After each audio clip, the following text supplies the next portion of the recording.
Прилепските археолози нема повеќе што да истражуваат на античкиот локалитет Стибера, затоа што сите парцели кои се во државна сопственост се истражени, а останатиот дел од градот се наоѓа под земја на приватни ниви.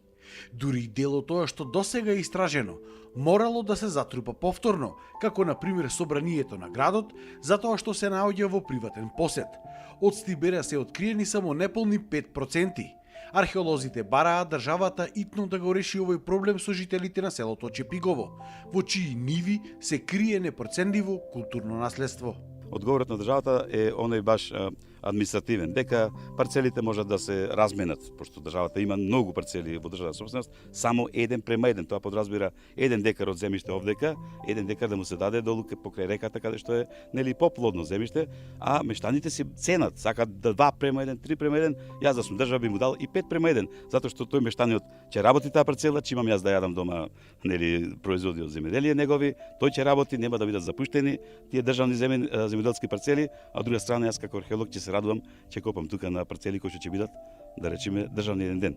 А Стибера е позната како македонска Помпеја поради пронајдените голем број на наоди од мермер, изработени со мощна убава прецизност, голема прецизност, мермерни скулптури и бисти на божества и на видни граѓани. Се надевам дека за брзо ќе се реши овој проблем нели со собственоста на парцелите, значи или да се разменат со државни парцели да им се дадат нели на мештаните од селото Чепигово или да се откупат на некој начин. За сега тешко да тие преговори, се надевам значи ќе биде решен тој проблем и ќе може археологијата понатаму да работи следните години. Стибера во првиот и во вториот век од нашата ера броело околу 20.000 жители. Сега градот се наоѓа под овие ридови. Археолозите велат дека затрупани под земја остануваат голем број на палати, театарот и најзначајниот дел од Стибера, а тоа е некрополата на градот. Стибера е на ранг на градовите како Стоби, Хераклеа, Скупи и други. Значи, тоа што не би можело да се продолжи со археологија во наредните години, ќе изгуби многу и науката археолошка, меѓутоа и јавноста и Македонија како голем културен потенцијал што го има Стибер, затоа што оваа земја под неја крија уште многу вака јавни градби, репрезентативни градби, затоа што како што кажав, Стибера била многу значаен град со 20.000 жители во античко време, во римскиот период, 1 и 2 век од наша ера, тоа еквивалентно денеска би било околу 200-300.000 жители во денешно време. Апсолутно, значи, губиме сите. Годинава во близина на Агората или пазаришниот дел од градот, кој што се открилани, под римските слоеви на градот се пренајдоа остатоци од времето кога Стибера била дел од античка Македонија. Пронајдени се исто така и артефакти од овој период. Годинава работиме на подготовка на теренот каде што е позиционирана Агората, односно административната зграда на главниот градски пазар, главниот градски плоштад Агората во Стибера. И всушност откривањето на таа Агора минатата година на Стибера е прво откривање на Агора на некој антички град кај нас во Република Македонија и затоа е значајно како откритие. Ова административна зграда подразбира дека мештаните на таа Стибера античка во римскиот период зборуваме, нели? Тука доаѓале на Агората, тоа е плоштад, пазариште и тука ги купувале, продавале продуктите, прехранбени и други продукти, како денеска на секој пазариште, а ова конкретно во оваа зграда административна се нели се официјално се земале мерки што и колку се продава, нели. До самата административна зграда на Агората се наоѓа нели позади нас храмот на богинката Тихе, која што била заштитничка на градот Стибера. Сега, покрај таа подготовка што ја правиме годинава за да можеме да почнеме со конзервација на административната зграда на Агората оваа есен, направивме и мали ископувања археолошки, тоест уште тековно траат овие истражувања уште неколку денови, значи правиме археолошки ископувања на под подното ниво на административната зграда на Римската Агора. А што подразбира дека тоа? Тоа подразбира дека ние веќе одиме подлабоко во слоевите од македонскиот антички хоризонт. Затоа што Стибера до сега, еве да речеме до денес, повеќе ја промовиравме јас и моите колеги археолози и претходно што работеле и други колеги што работат со Стибера, секогаш сме го промовирале оној римски хоризонт, сегмент на Стибера, екзистирање на градот, кога што нели Стибера броела 20.000 жители, била административен центар на оваа област, што во тоа време носела назив територијата Дериоп. Меѓутоа, еве сега годинава конкретно наоѓаме мали остатоци, за жал, од градби, значи зидна архитектура од градби од тој македонски хоризонт, што претходи нели на доаѓањето на Римската империја на овие простори. Според археолозите, постојат два записи од антиката во кои што е запишана дел од историјата што се случувала во тој период, кога на овие простори Македонското кралство било во залез, а надоаѓала Римската империја. Двата записи зборуваат за војните што последните два македонски кралеви, тоа се Филип V и неговиот син Персеј, воделе, давале отпор, значи, со воени операции против римските легии кои што надоаѓале преку Јадранско море, од тогашна Римската империја, денеска Италија, преку Јадранско море, преку Албанија и Западна Македонија. Тоа е преминот од 3 во 2 век пред наша ера и почеток на 2 век од наша ера.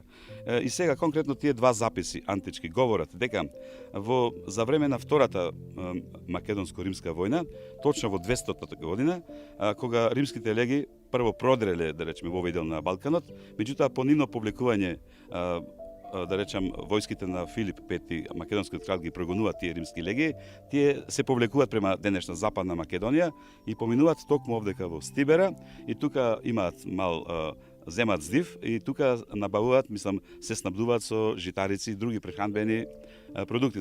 Конкретно, тој восководец со име Сулпики на римските легии застанале тука и набавиле тие намирници во Стибера. А другиот запис, онај антички извор, кажува за третата македонско-римска војна, и таа е последна третата македонско-римска војна, и римјаните војуваат против последниот македонски крал Персеј. Конкретно Персеј доаѓа во 169 година пред нашата ера, доаѓа тука во Стибера и некое време, неколку месеци, го стационирал својот воен штаб тука и од тука тој командувал со операции против римските легии, кои што биле во денешна Албанија стационирани или во Западна Македонија. И во записот исто така стои дека тој последен антички македонски крал Персеј од Стибера превзел воена операција према Западна Македонија денешна, дошол до градот Ускана тогашен, денешно Кичево, каде што всушност биле живееле пенестите, а пенестите се илирско племе. И тие илирски племиња што биле во Албанија и Западна Македонија и низдолжно на цела Јадрански брег, тие многу брзо им се предале на римјаните и всушност станале веднаш нивни сојузници. А античка македонска држава била се уште, иако веќе била на залез во тој 2 век пред наша ера, сепак била поим, значи како моćна држава. И сите всушност тие племиња илирски се здружиле со римските војски да едноставно се до уништи Македонија и римјаните да ја окупираат.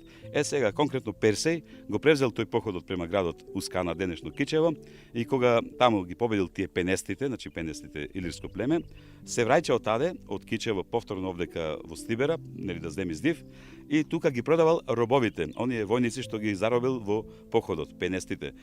Потоа како урбан центар, градот својот најголем процут го има во 1-иот и во 2-иот век од нашата ера како дел од Римската империја. А во 3-иот век, со продирањето на племињата од Средна и Северна Европа, полека започнува да го губи својот сјај, за да некаде кон крајот на 4-иот век животот во Стибера замира. Од градот Стибера откриене училиштето, гимназионот, откриене храм на богинката Тихе, кој што е заштитничка на градот, еве административна зграда на Агората, дел од собранието кој што за жал е затрупано затоа што е во приватна собственост, и таму уште еден храм посветен на култот на императорот. Значи ништо друго нема откриено. Ако има 20.000 жители, богатство на мермери наводи, богат град, значи кај се тие луксузни живеалишта на тие богаташи? А тие сигурно се, како да речем сега, Помпеја ја има градот Помпеја, таа неубава судбина да ја покрие нели лавата од Везов и да ние археолозите и јавноста денешна да гледаме како навистина реално бил тој живот во времето на Римската империја. Ете така, значи кој што денеска гледаме Помпеја, исто така и Стибера и не само Стибера, сите други антички градови биле во своите зенит. Сега што очекуваме под земјата, да најдеме некоја луксузна градба од тие богати граѓани, значи кај што ќе има репрезентативна архитектура и богати наоди. Меѓутоа исто така многу значајно ако се најде некрополата, ако се најдат гробиштата каде што биле погребувани жителите на Стибера, затоа што знаеме дека како и денеска во сите времења, во сите епохи со покојниците се оставале нели прилози покрај нив, дали предмети што ги се служеле во текот на животот, потоа накит нивен, така да ако ја најдеме некрополата каде се наоѓа на градот Стибера, каде што биле погребувани тие жители во тоа време, тоа ќе бидат богатство од наоди во таа некропола.